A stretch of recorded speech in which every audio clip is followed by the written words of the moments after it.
आज कई दिनों से बहुत सारे स्टूडेंट हमें क्वेश्चन कर रहे हैं कि सर 10th और 12th के बाद मैं आईटीआई करूं या पॉलिटेक्निक करूं। तो मैंने सोचा कि आज जितने भी स्टूडेंट कमेंट करके पूछ रहे हैं उनका जितना भी कन्फ्यूजन्स है मैं क्लियर कर दूं कि पॉलिटेक्निक करना सही रहेगा या फिर आईटीआई करना सही रहेगा। पहले मैं आईटीआई की तरफ चलता हूं कि आईटीआई क्या है। आईटीआई करने से आप क्या सब कर सकते हैं, आईटीआई करने से आप क्या बन सकते हैं। पहले मैं डिस्कस करूंगा कि आईटीआई करके अगर आप किसी प्राइवेट कंपनी में जाते हैं तो आप as a worker, trained worker कहलाएंगे, न कि इंजीनियर कहलाएंगे। आप इस चीज़ को दिमाग से निकाल दीजिए कि किसी भी प्राइवेट कंपनी में जाने के बाद आप इंजीनियर नहीं कहलाएंगे। आईटीआई करने के बाद आप एक ट्रेंड वर्कर कहलाएंगे। अब बात करते हैं कि सरकारी जॉब के लिए। सरकारी जॉब के लिए आईटीआई बहुत ही अच्छा अपॉर्चुनिटी देता है, खास करके रेलवे। रेलवे में आप लोको पायलट बन सकते हैं, मतलब ट्रेन का ड्राइवर बन सकते हैं, टेक्नीशियन बन सकते हैं, ग्रुप डी बन सकते हैं। तो ये अपॉर्चुनिटी आपको रेलवे में देखने को बहुत ज़्यादा मिलेगा। अगर आप आईटीआई किए हुए हैं इलेक्ट्रीशियन से, तो बिहार में भी, बिहार गवर्नमेंट में भी वैकेंसी आती है इलेक्ट्रीशियन का, जो कि आप बिजली डिपार्टमेंट में आपकी अपॉइंट होते हैं आप। तो ये महत्व है आईटीआई का।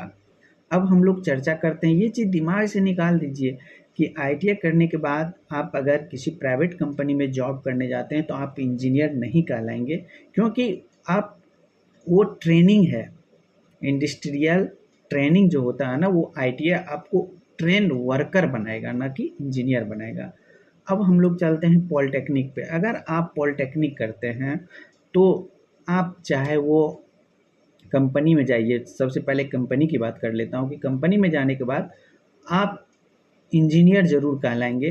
आपकी अपॉइंटमेंट या जूनियर इंजीनियर में हो जाए या जिस किसी भी चीज़ में हो, तो आप इंजीनियर निश्चित रूप से कहलाएंगे और आपके अंडर ढेर सारे आईटीआई किए हुए लोग आपके अंडर रहेंगे। लेकिन आईटीआई करने वाले के अंडर कभी भी पॉलिटेक्निक वाले नहीं रहेंगे, क्योंकि ये टेक्निकल चीज़ है, ये डिप्लोमा है, इसीलिए पॉलिटेक्निक डिप्लोमा है। तो अब हम फिर, आप लोग कहेंगे कि ये इसका क्या सरकारी जॉब में क्या अपॉर्चुनिटी है। सरकारी जॉब में भी ढेर सारे अपॉर्चुनिटी, अगर आप पॉलिटेक्निक किए हुए हैं तो जेई जितने भी ढेर सारे डिपार्टमेंट है, चाहे आप योजना डिपार्टमेंट ले लीजिए या फिर इलेक्ट्रिक डिपार्टमेंट ले लीजिए या पीडब्ल्यूडी ले लीजिए या आरसीडी ले लीजिए, जितने भी हैं सबों में जूनियर इंजीनियर रहता है। जूनियर इंजीनियर की वैकेंसी आती है, उसमें उसको भरा जाता है, तो वो इंजीनियर कहलाते हैं। अब बात आती है सरकारी गवर्नमेंट में, जैसे रेलवे। रेलवे में ये पॉलिटेक्निक वाले भी सभी कुछ में भर सकते हैं, बशर्ते थोड़ा सा प्रायोरिटी ज़्यादा दिया जाता है पर आईटीआई को, लेकिन बहुत ज़्यादा नहीं दिया जाता है। पॉलिटेक्निक करके भी आप जा सकते हैं इस सब चीज़ में।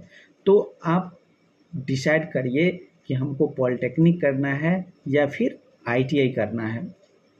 आईटीआई का अपना एक अलग महत्व है, उसके बाद पॉलिटेक्निक का अपना एक अलग महत्व है। लेकिन जितने भी स्टूडेंट हैं, मैं सबों को सजेशन दूंगा कि आप थोड़ा सा कभी न कभी एक टेक्निकल हैंड लाइफ में रहना चाहिए। अगर आप कंपटीशन की तैयारी कर रहे हैं तो एक टेक्निकल हैंड ज़रूर रखिए, चाहे वो पॉलिटेक्निक रखिए या डिप्लोमा रखिए, ताकि कल की डेट में अगर आप सफल नहीं होते हैं, जिस किसी भी कंपटीशन की तैयारी कर रहे हैं आप सफल नहीं होते हैं, तो कल आपके पास अपॉर्चुनिटी रहेगा कि हम किसी प्राइवेट कंपनी में जा कर के उसमें जॉब कर सकते हैं और अच्छा तनख्वाह मिलता है। ऐसा नहीं है, अगर आपका वर्क एक्सपीरियंस ज़्यादा हो रहा है, धीरे धीरे वर्क एक्सपीरियंस ज़्यादा बढ़ते जाएगा, फिर आपका तनख्वाह भी बढ़ते जाएगा।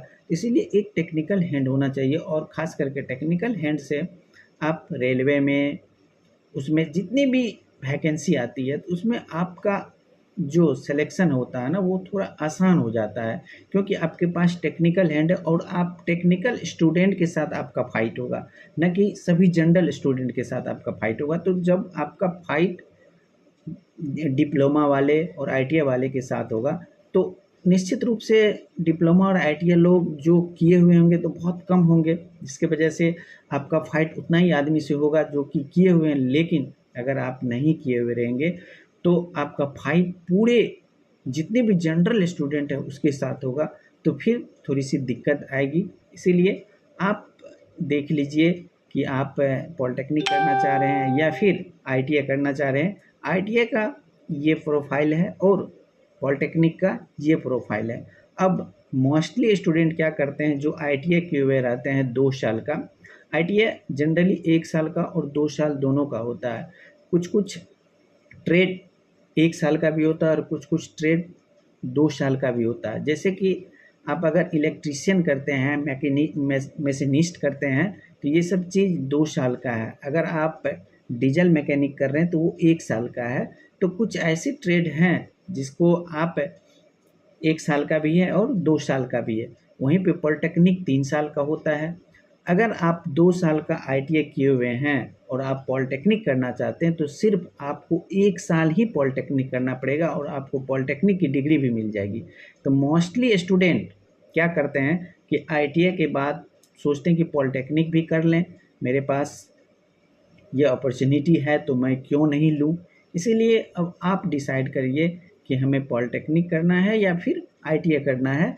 आईटीआई का मैंने प्रोफाइल बता दिया, उसके बाद पॉलिटेक्निक का प्रोफाइल बता दिया। अब आप लोग डिसाइड कर सकते हैं कि कौन मेरे लिए बेटर होगा, कौन मेरे लिए बेटर नहीं होगा।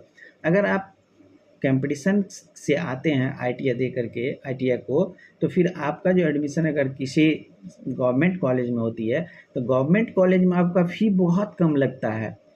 उसी तरह पॉलिटेक्निक में भी है, अगर आप कंपटीशन फेस करके किसी गवर्नमेंट कॉलेज में आपका एडमिशन हो जाता है तो वहाँ भी फ़ी बहुत कम है। वहीं पे अगर आप किसी प्राइवेट कॉलेज में एडमिशन लेते हैं तो फिर वहाँ पे फ़ी बहुत ज़्यादा हो जाता है।